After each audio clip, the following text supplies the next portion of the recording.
Which is the wrong button? I see people pressing the wrong button. Down. And the other Don't one's press up. that.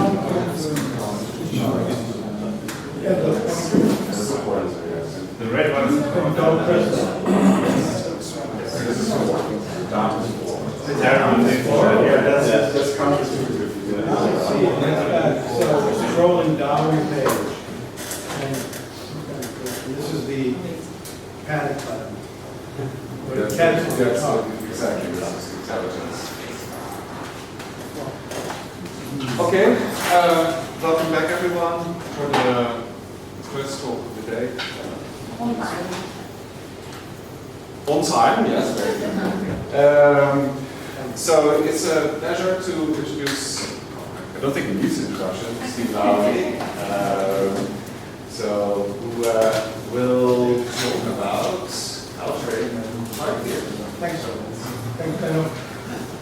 thanks to the organizers. It's a pleasure to be here and see all the people who have visited us at CMU over the years, all in one place. It's very good. It's like I said yesterday, it's like one of those strange dreams where people who don't belong together are all together in one place. It's very nice. Thanks especially to Millie for organizing the workshop and also for being flexible about the timing of the workshop because there was initially a conflict with the hot meetings in Pittsburgh. I appreciate that very much. Work with us on that. This is a project that I've been working on for many years as a kind of hobby on the side, and now it's finally time to do at least some of it in public. The idea goes back to maybe the beginnings of studying semantics of type theory, for me at least, when I noticed the difference between the semantics of predicate logic and the semantics of type theory, just by way of motivation. If you model predicate logic in a topos, there are two different ways that you can do it. You can use the code, you can use the subobject fibration, and then you model using pullbacks and operations on subobjects. But because we have a subobject classifier, then the Oneida lemma tells us these operations, if they're natural, will also be implemented by operations on the subobject classifier, and then you hom in to the subobject classifier using the classifying maps. And the natural structure or coherent structure on the pullback interpretation makes these operations on the subobject classifier into some kind of algebraic structure, like a meet semilattice, a joint semilattice, a hiding algebra, and then you're just homming into this hiding algebra. And then the Beck-Chevrolet conditions are free because it's associativity of composition, and everything works quite neatly. Now, that approach, which is maybe the Lambeck and Scott approach to modeling higher order logic, it would be very nice if we could do that for type theory too. And I tried that for a while, and I didn't really see how it was going to work until I saw the genius idea of Vladimir Awodey. You put a universe into the type theory and put the operations on the universe. And then you hop into the universe, and those operations on the universe give you the interpretation of type theory. You don't need the codomain vibration anymore.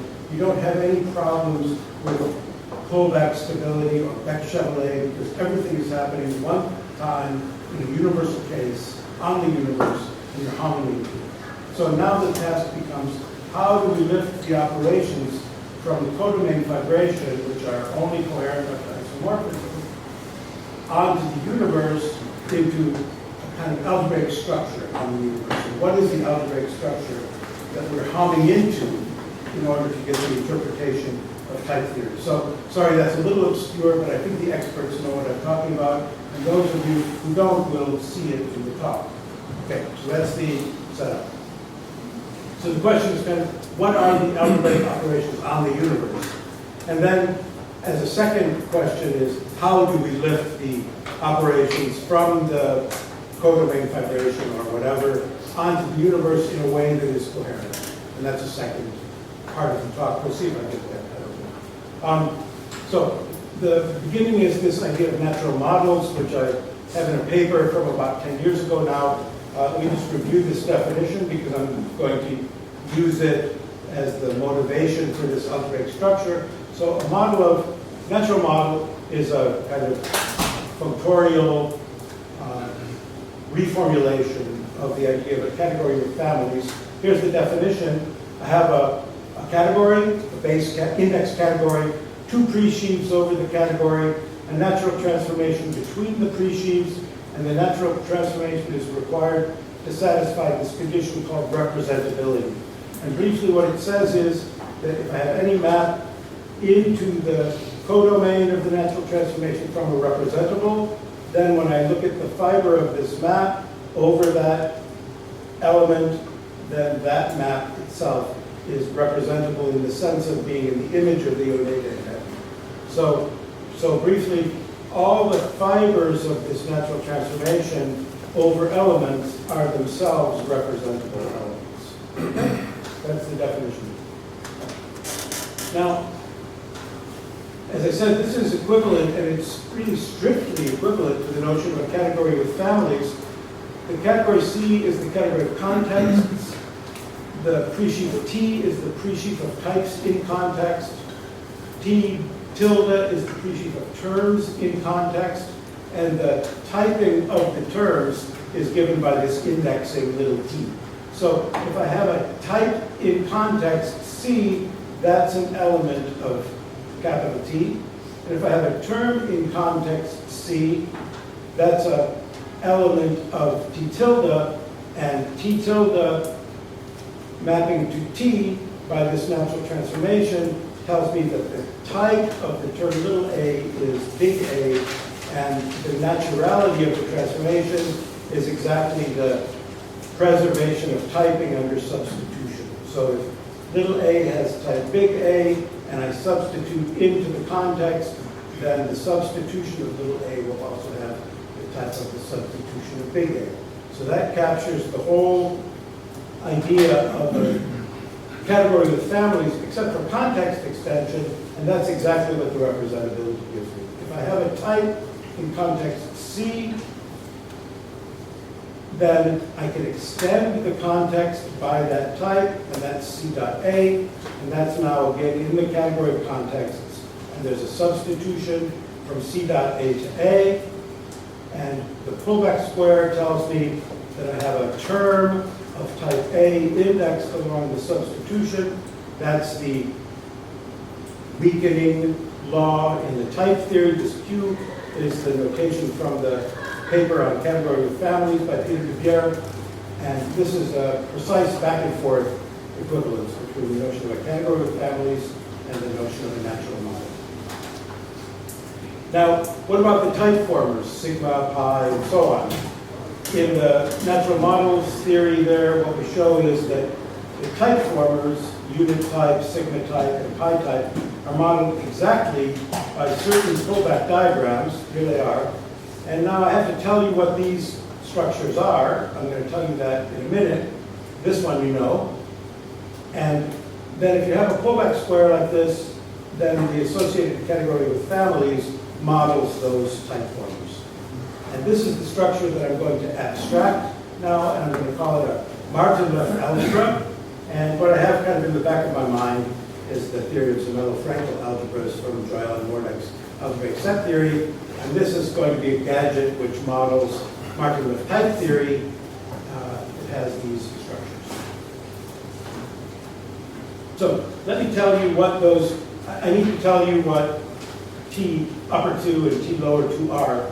And in order to do that, I'm going to have to review a little bit the theory of polynomial functors, because the key algebraic structure that I'm making use of here, which was not in the Voevodsky universe approach, but was visible in there if you squint a little bit, is the theory of polynomial endofunctors. And that really cleans things up a lot. So let me remind you how this works. Suppose I have a locally Cartesian closed category and any map in the LCC, then this map gives rise to a polynomial endofunctor on E. And the way you do it is this. First, I take an arbitrary object X in E, I pull it back to the domain of my map F. That's just crossing with A. Then I push it forward along F by the right adjoint of the pullback functor. And then that gives me this map. And then I just forget the indexing, and that gives me this object. And that's the value of the polynomial endofunctor PF associated to F at the argument X. Okay, so that's the construction of this thing PF. If you're a type theory person, you'll prefer this presentation of PF of X as the sigmatized over all the fibers of the map from A to B, where X is exponentiated by the fiber. And that presentation suggests the correct universal mapping property of this gadget. If I take any object Z and I map into the value of the polynomial functor at some argument here, what I get is a pair where the first component of the pair is just projecting down to B. So that's a B, little b. And then I use the B, I pull back the fiber in this gadget, which is A over little b, and I map from there into the argument of the polynomial functor. So it's a pair of maps, Bx of this form is equivalent to a thing like this, and the correspondence is, of course, natural in Z. So that universal property is quite essential. I'm moving quickly, but the information is here in the slides. If you want to have a look, that's enough to allow you now to unwind that universal property and prove that the composite of two polynomial endofunctors is again a polynomial endofunctor. You can use that universal property to show that, along with many other things that I'm going to not dwell on as we go along. This particular thing, what it's telling me is, if I have any two maps like this, there's a composition operation which gives me a map here. No, I'm not composing these two maps. They're not composable. I'm saying, take the polynomial endofunctor of F, take the polynomial endofunctor of G, compose them as endofunctors. That's an endofunctor. That thing is, again, polynomial, and the map which represents it, which I'm writing this way, is constructed in a way that I haven't told you using that universal mapping property. Okay? So the identity is, of course, polynomial. That's modeled by the identity area on 1. And so I have a monoid structure here. Inside the monoid of endofunctors on E, it's the monoid of polynomial endofunctors. Composition is just composition of endofunctors. The unit is just the identity map. But I can restrict to the polynomial endofunctors, and there's this monoid structure. It's also modeled by Kullback squares of maps representing the polynomial endofunctors, and those are somehow the signature of the polynomial endofunctor. It's like the family of coefficients. Okay? So maybe We should know how GF is defined. Can you? No, that's what I just said. You use that universal mapping property, and you do a double construction of those two maps, and you get a new map, and that represents the unit. I can do it later. Okay, yes. Thanks. Glad to show you the configuration. So now I've defined this structure. So I'm going to define a Martin-Love algebra in a locally Cartesian closed category is the following. An arbitrary map, T, which I think of as indexing the family of types. A pullback square like this, where this is the signature of the identity polynomial endofunctor. A map like this, where this T squared is the thing that I just told you about. It's the map representing the composite of the polynomial endofunctor T with itself. Okay? I take T, I compose it with itself. That's again polynomial. It's represented by some thing which I call T dot T, and that's what this T squared is. And then this is something a little bit curious. This is, I take the polynomial endofunctor of T, and I apply it to T itself. And that's this T squared here. And now if I have three pullback squares like that, that's the structure of a Martin-Love algebra. So, now, let me just observe, I didn't tell you, but you can use that universal property to show that whenever you have a pullback square like this, then it induces a natural transformation between this polynomial and that polynomial. Every pullback square induces a Cartesian natural transformation between the associated endofunctors.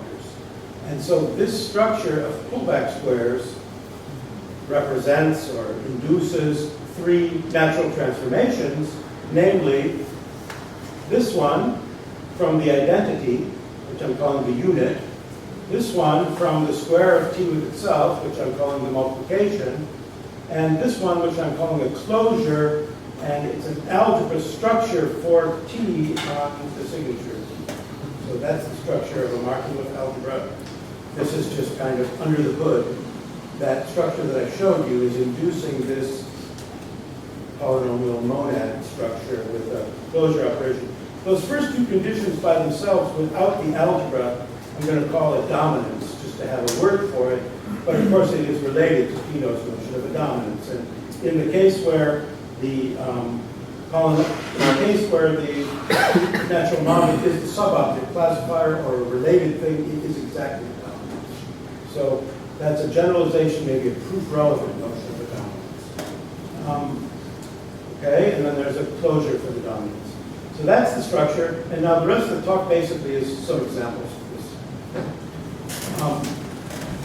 The first one is the basic one that I started with. So it shouldn't be surprising. If I have a category with families, and now I'm not going to distinguish between category with families and natural models. That's the same thing as far as I'm concerned. Now, we've proven that those are equivalent. So if I have a category with families, and if it has these type formers as a category with families, that is strictly in the sense of all of the structures in Peter de Beer's paper, then, and only then, is it a Martin-Leff algebra in the category of issues. So that captures exactly the notion of CWF with those structures. So kind of partial converse. If I start with a Martin-Leff algebra in a locally Cartesian closed category, I can lift it to a category with families just by mapping into it in E. So E is my LCC now, and here's my Martin-Leff algebra, and I just map in.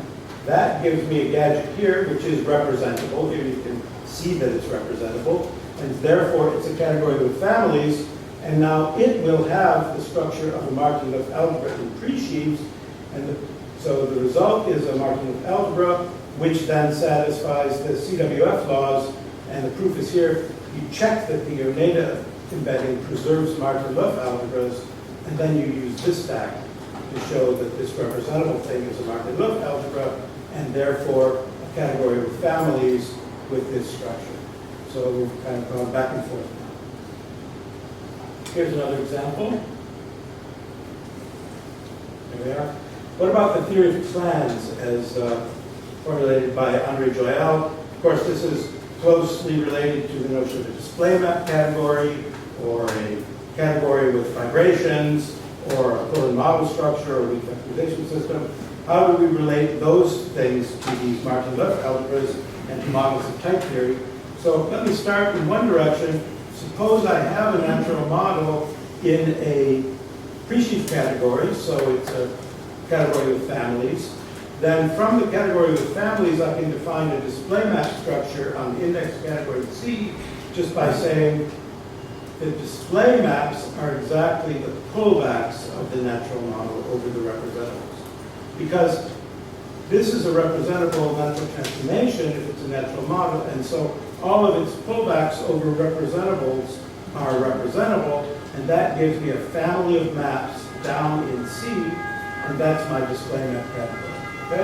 So I have C together with these display maps, and now these display maps are obviously closed under pullbacks, the way I've defined them. Moreover, they're closed under isos and composition, just in case, well, if T is a dominance, so in the sense previously defined, and if T is closed, then this display map category will be a pi clan in the sense of Joyal's paper on clans and tribes. So if you start with the Martin-Leff algebra up in the pre-sheaves, then what you get out of it by this construction is a Joyal-style pi clan.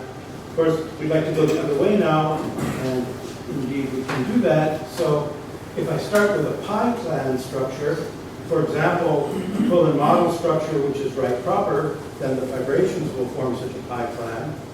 Then there's an associated natural model in the pre-sheaves, and that model will be a Martin-Luff algebra, and it will have the same display maps as the ones I started with. Okay? So that's a converse. That's saying start with a pi plan or a right proper pull and model structure.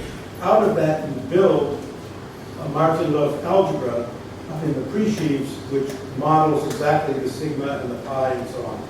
So if you like, that's a coherence theorem or a strictification theorem, which strictly interprets Martin-Luff type theory with those structures into any pull and model structure or any pi plan or that sort of thing. And here's the construction. It's very simple. I have my display maps. I hit them with the Awodey embedding, and then I take the co-product of all the display maps out there. And that gives me a natural transformation like this. It's a co-product in C hat of a bunch of natural transformations.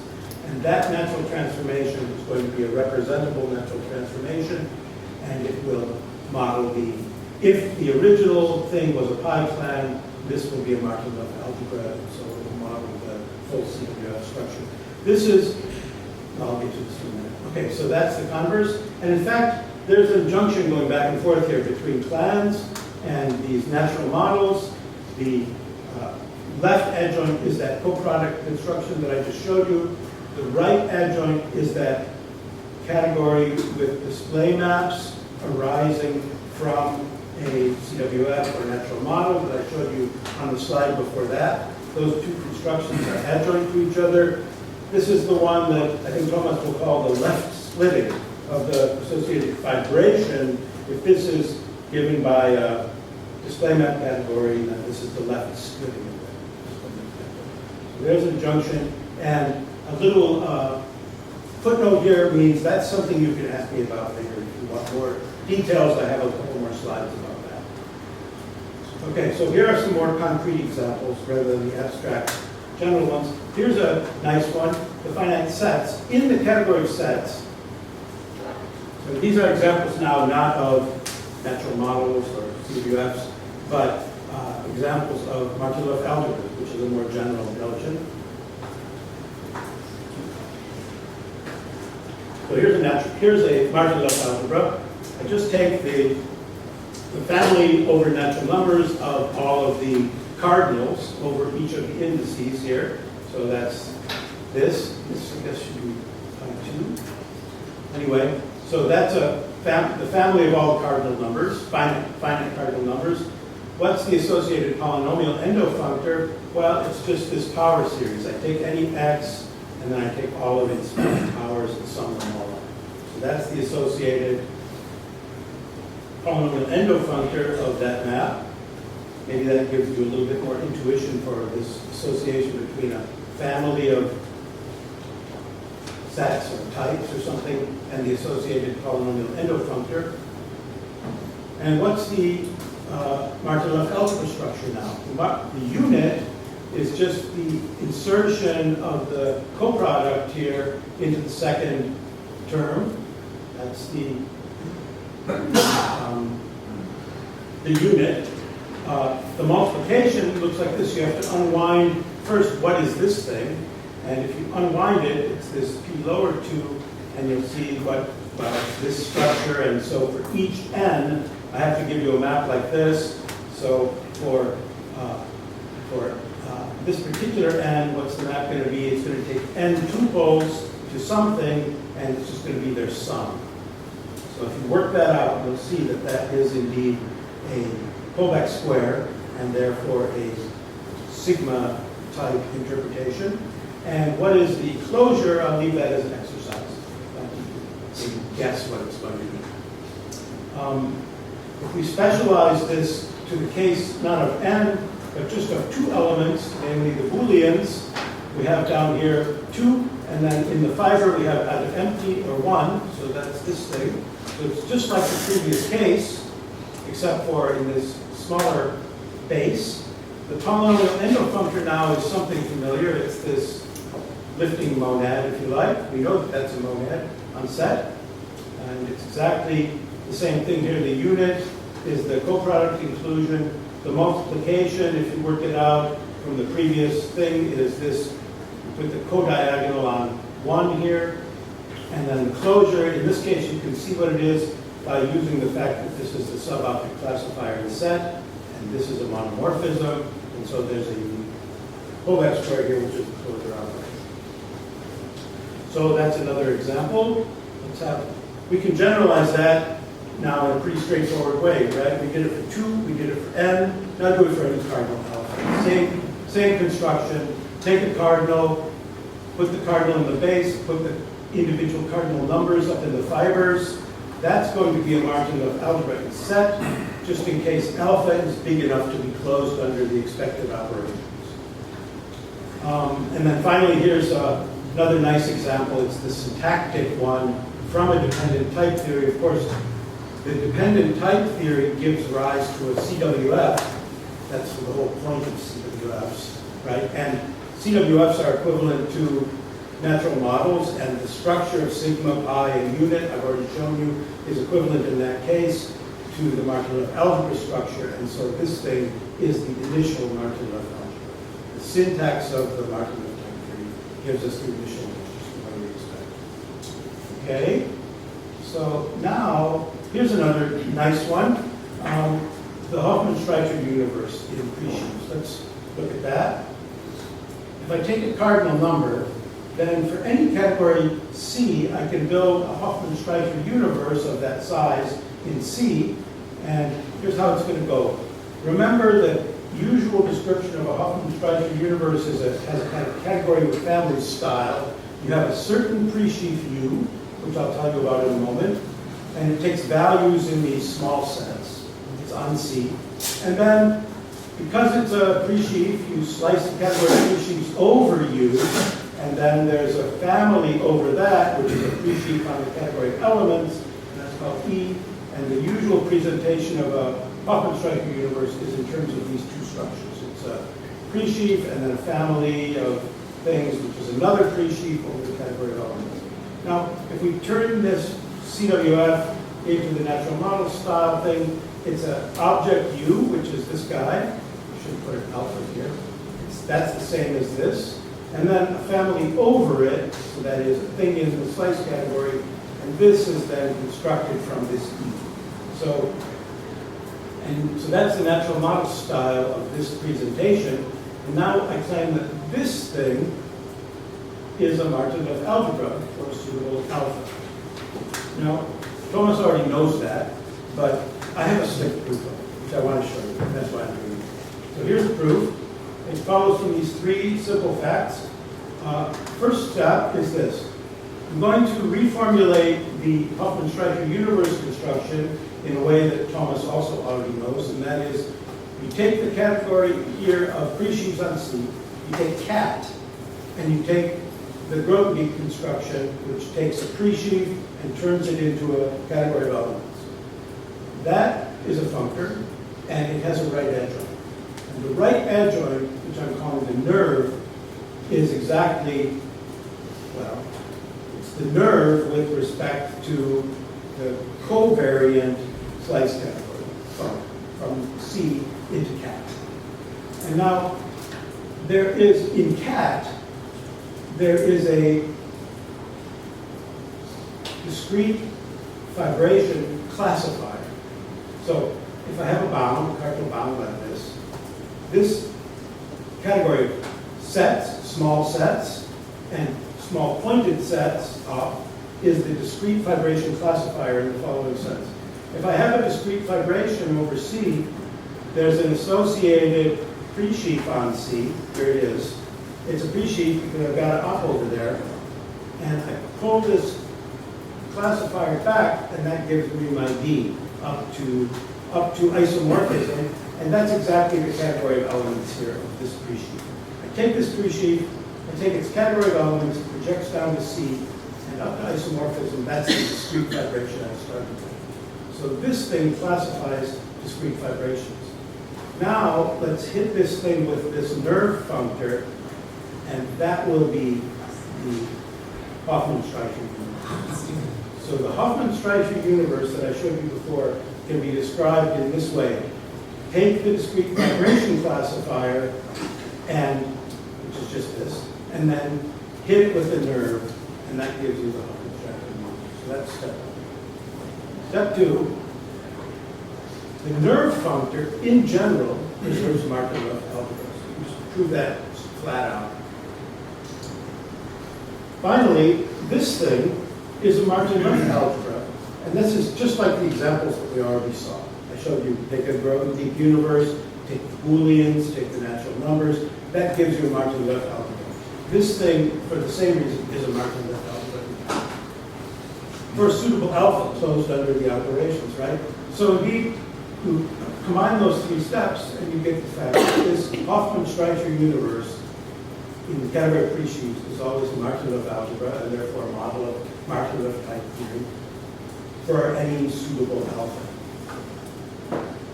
Okay, so, and here's a cute consequence. The subobject classifier in any pre-sheaf topos is a Martin-Left algebra, because the subobject classifier is the nerve of the Booleans here.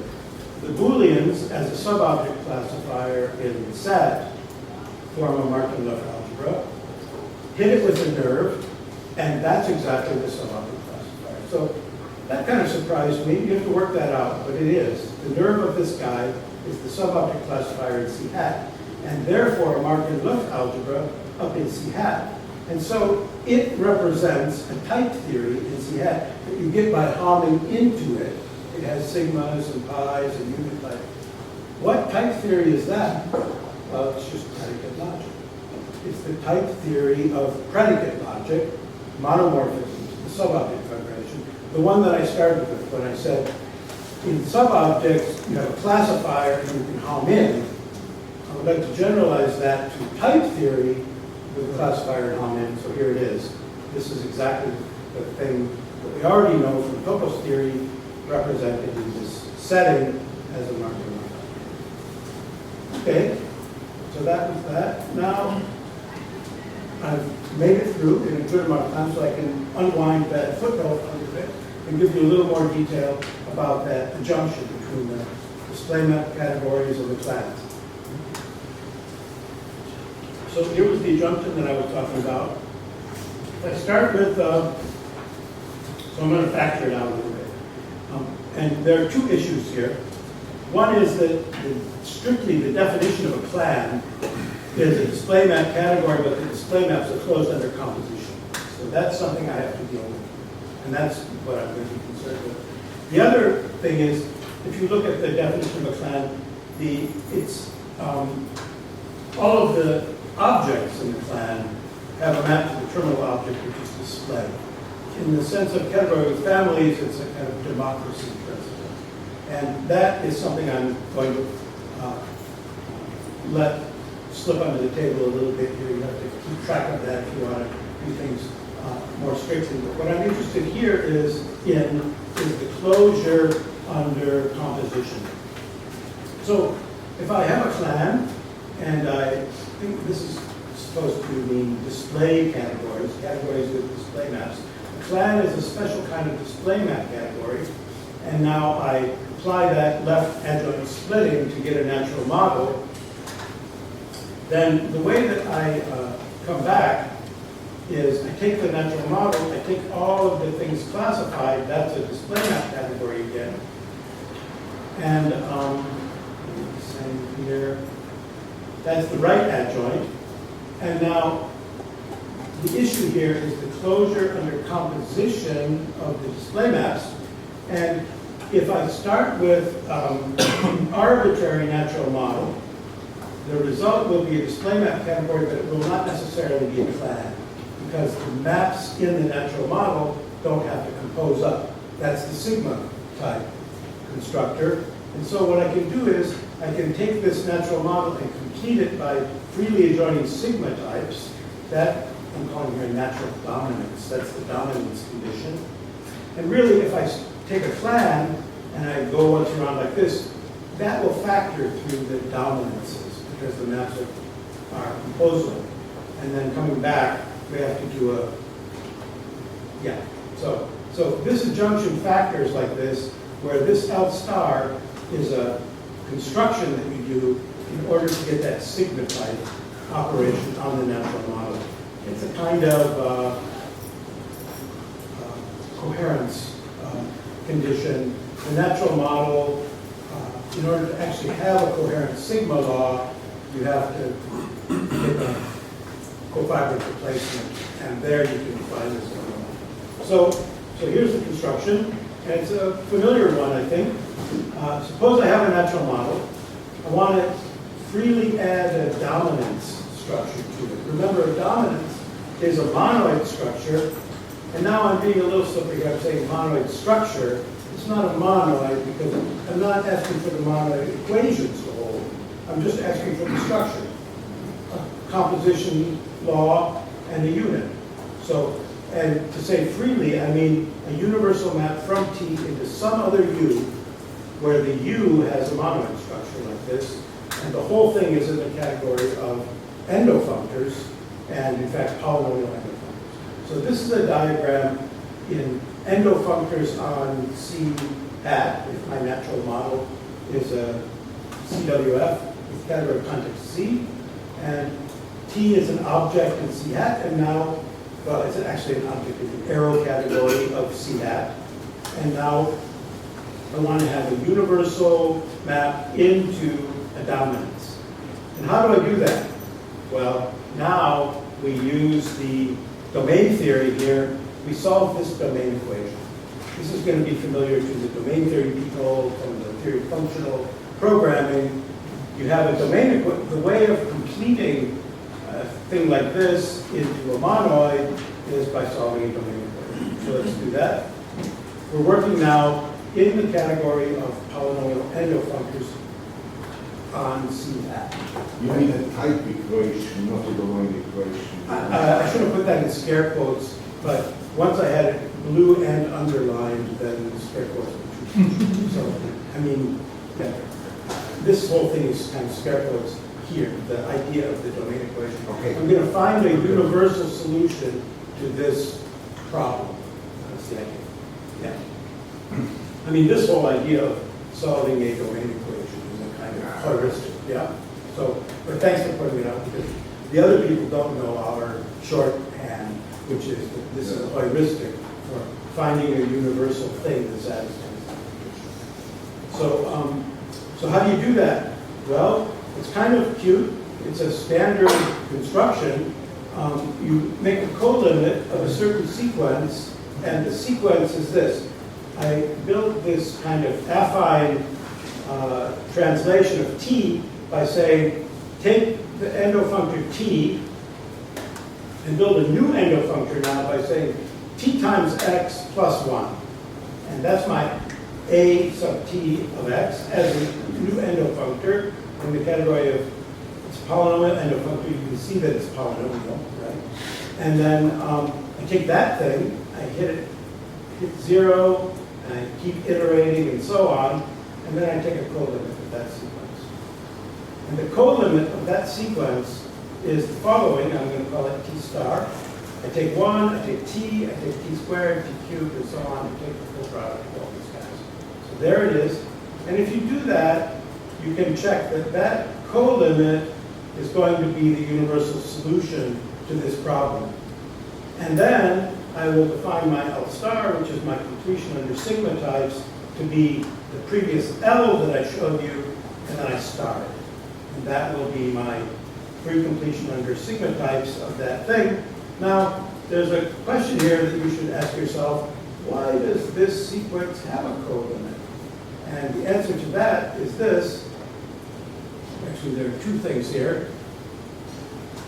First of all, if this is a representable natural transformation, so if this is a natural model or a CWF, then this polynomial endofunctor has a right edge on it. In fact, the representability, context extension, the main content of that is that there is a right adjunct. And that right adjunct means that this polynomial endofunctor preserves all colimits. So in particular, it preserves that sequence, and then that affine translation here is going to preserve these co-products, and it's going to preserve that co-limit, and you can build then that co-limit. So this thing should remind you a little bit of the cumulative hierarchy construction from the Joyal-Mordaunt algebraic set theory. It reminds me of it, and that's where it comes from. It's that construction. Okay, and then the second thing we want to know is that when I do this completion, I don't change the category of display maps. And that's the second lemma. If I started with a plan and I make this completion of it, then the resulting thing has the same category of display maps in the sense that this unit is an equivalence of categories with display maps. So I didn't add anything new. If the thing I started with had the display maps were closed under composition, then this new thing, which has sigma types, has the same display maps, but it has the sigma types. So that's this kind of coherent choice of the compositions in a way that gives you the sigma algebra structure on that problem. All right, and finally, I think, am I supposed to stop in 3 minutes? Yeah, so, yeah. Okay, so finally, questions. okay, finally, well, I could stop here, is that, or, Maybe it's good, yeah, we have some time for questions. okay? One question you might want to ask is, what does this mean in terms of type theory? And then I'll answer that question, but otherwise I'm done here. Thank you.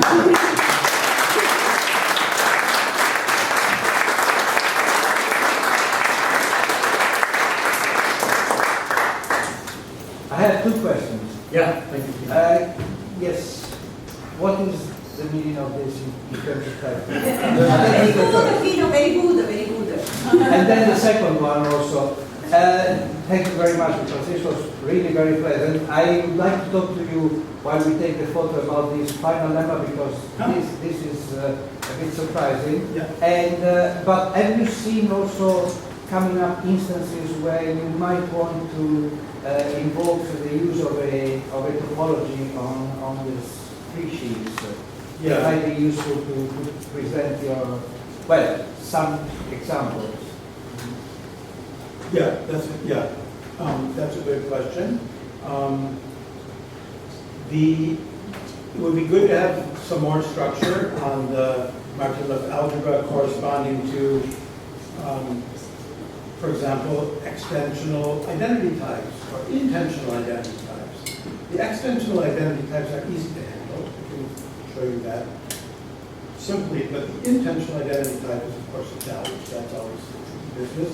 And for that, I think a topology probably would be useful, but maybe in the form of a weak factorization system or some sort of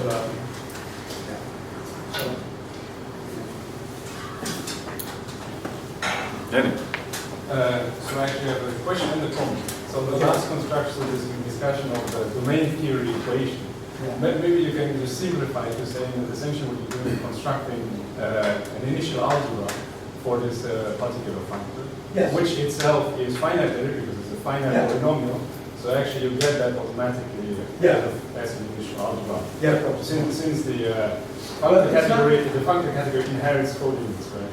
It's not the initial algebra for the polynomial endofunctor, because No, but I know what I'm saying. So the The functor A- 1 plus t plus Yeah. x times it's x. for that affine translation. That Initial itself algebra is a that. polynomial endofunctor on the category of endofunctors. Yeah. And that category of endofunctors that inherits coordinates with construction initial algebra. So that's Absolutely basically correct. Absolutely right. But so that was more. But so what I was wondering is, so I was intrigued by the thing you said about the sub-object classifier. Yeah. Because is there, so suppose you have a Martin-Liff algebra of this kind from 1 into something, what kind of structure does homing into this something give you? Yeah. The reason why I'm asking is there is this notion of concrete dualities, where you have a dualizing object. Notion of what? Concrete duality. So concrete duality basically means Concrete duality. yes, you have an object that you home into and Yeah. you hope to get some kind of duality, dual equivalence, dual adjunctions out of it. Sure. So is there anything you can say in So general there are about lots of homing things into like that. I mean, the doesn't Wait, it's coming to me. Abstract stone duality, Paul Taylor. I think that's what he's doing. He takes a kind of sigma, which is like a free object, and he hums into that and gives a duality theory for that. Exactly, that's why I'm asking. But I was asking in the context now of Martin Löf algebras. If there's anything you can say about it. I don't know. What I know about Martin Löf algebras, I've told you now. So that's where we're at. So. Thank you. Other questions? Oh yeah, plenty of questions. Maybe you? Thank you for the talk, it was really interesting. Do you have any idea of what this should look like when we include multiple universes into our type theory? Oh yeah, you can do a constructor in the universe for a universe. Okay. And then you have another structure like that. And then so the homomorphisms of Martin Löf algebras, they look... Yeah, they work very nicely. Because this thing is all algebraic. So they're just algebra 101.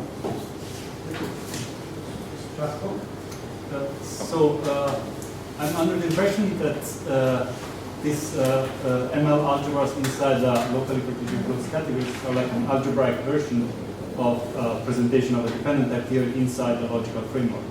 Yeah, sure. Would you agree? Well, yeah, that's the idea of the category of families too.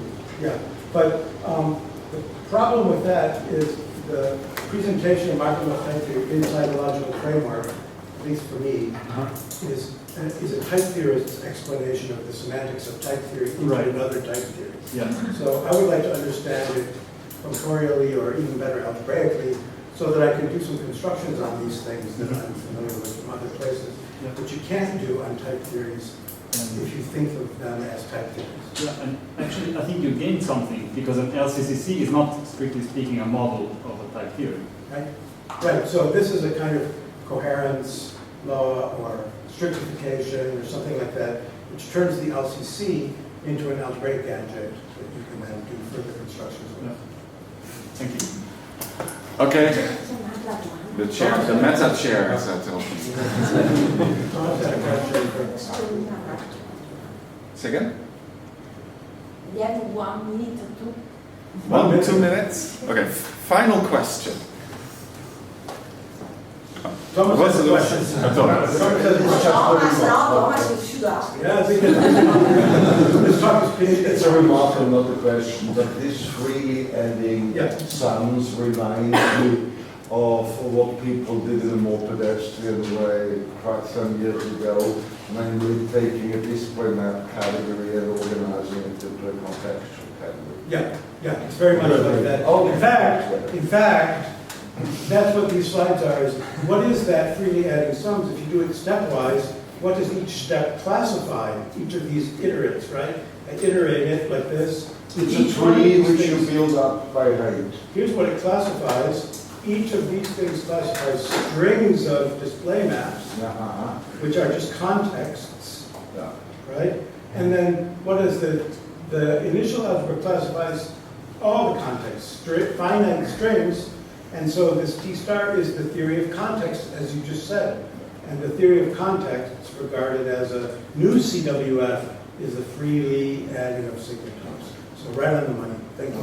Thank you for that question, Thomas.